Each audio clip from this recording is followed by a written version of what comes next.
this is the most important step. The cookies are done, we're gonna take them out. You have to... Chocolate chip cookies. But guess what? These are the best ones you're probably ever gonna have. And to make it even better, I have my first guest today to kick off my new series, Cooking with Family and Friends. Introducing my beautiful wife, Marini. Come on in, come on in, come on in. So, as I said, we are gonna make chocolate chip cookies. But today, we are going to make gluten-free chocolate chip cookies. Marini, where'd you come up with this recipe? Tell us a little bit about it. It's kind of just evolved over the years. My best friend in high school, her mom would always have cookies filled in their cookie jar. And so growing up, whenever I'd go over to her house, there'd always be fresh cookies in the cookie jar, and that was something I wanted to instill with our family as we had kids and had people over and entertained more. And so it kind of started as one recipe, and then I tweaked things over the course of several years and then kind of came up with what we think is the perfect cookie recipe. Let's get started. So walk me through it. What's the first step? All right, so first you're going to need to get yourself 1.5 sticks of melted but cooled to room temperature butter. The reason it has to be melted is because it helps create kind of like a fudgier cookie, if you can have a fudgy cookie. It's not so like fluffy, if that makes any sense at all. Yeah. So we're just gonna, and then you wanna cool it to room temperature because you don't want it to be hot. You don't want it to be melting the salts and sugars, and I'll explain that in a few. You're just gonna put that in your KitchenAid or your stand mixer. Next, you're going to add into your mixer a 1/2 cup of plain regular white sugar, and then 1 cup of dark brown sugar. Just kind of scoop it in. Beautiful. And then we're gonna take a pause from ingredients. We're going to start mixing this up. Oh, sure, she's talking. Hold on. Hold on. Dallas needs more chocolate chips. No, she has chocolate chips. Oh, sorry. And so now you're just going to mix it all together. You're gonna you're gonna lock your mixer so that your bowl's not going everywhere. And then kind of get it going. It might splatter a little bit. All right, so what you're gonna do here is you're just trying to get your sugars fully mixed into your butter. You're not really whipping it up at this point, but you want everything fully mixed. You don't wanna see chunks of brown sugar floating around in there. So I'll kind of get it going and then turn it up a little bit. I'm impatient, so I don't like to sit here and watch it all day.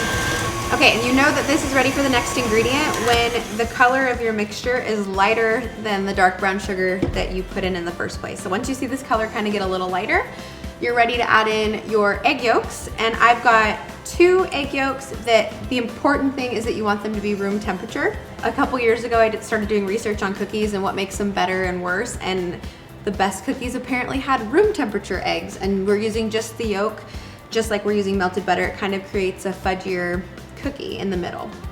So we're just gonna, I like to have the mixer going, and then slowly we're just gonna kind of add 1 yolk at a time. Beautiful. We start with it kind of slow until things are kind of somewhat mixed, and then we turn the speed up. Just helps so it's not splattering all over.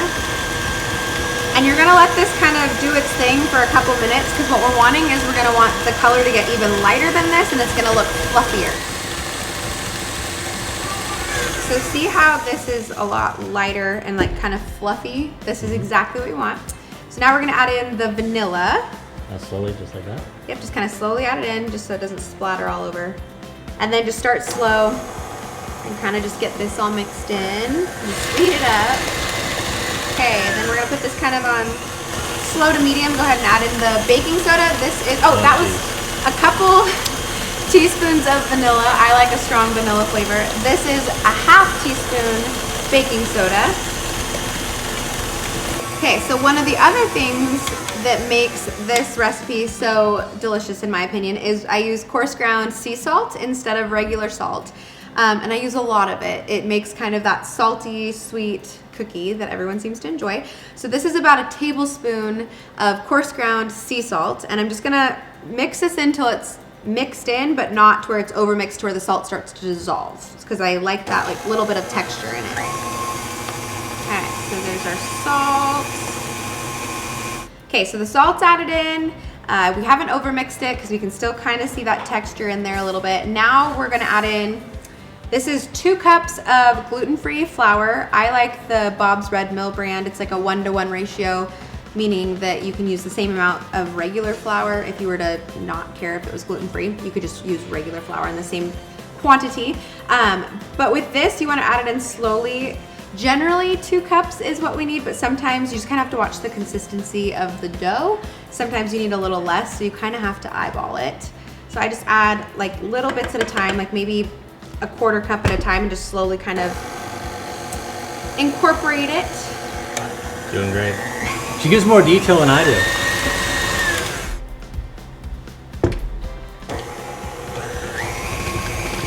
Okay, it is gonna take the full 2 cups, but one other thing is just kind of a reminder to scrape your sides down before you're fully mixed together, just to kind of get any stuff that isn't mixed fully in off the sides. We'll kind of scrape it down and add the rest. And once you see the flour kind of disappear in there, that's when you're gonna start adding in your chocolate chips. These are milk chocolate chips. You can use whatever you want, but our kids like it a little sweeter. And this is 1 full bag. You can kind of use to taste. I use most of the bag. This KitchenAid is as old as our marriage. We've had it for 10 years now, and it still works great. All right, so you can see that the dough is kind of stuck to itself. The bowl more or less looks clean. There's not a bunch of gunk stuck to the sides of it. That's how you know it's like the perfect texture or consistency. Also got to make sure with the kids. Dallas, come here. Is it good? Yeah. All right, so now what, Mary? It's like a tablespoon scooper. Spring loaded. Spring loaded. Okay, so you're just gonna scoop your little cookies, 12 to a mat. We just use the little silicone cookie sheet. And guess what? She can't even eat these right now. My best friend and I are doing 75 hard, and like the diet that we're sticking to is like just clean eating and no sugar. But you're gonna put these puppies, as Connor would call them, in the oven for 11 minutes exactly. At what temp again? 375. All right, we'll see you in 10. Okay. 11 minutes. 11 minutes. See you in 11 minutes. Okay, here we go. All right, this is the most important step. The cookies are done. We're gonna take them out. You have to slam the tray on the top of the stove. Cause see, they're puffy. Slam it, better hurry.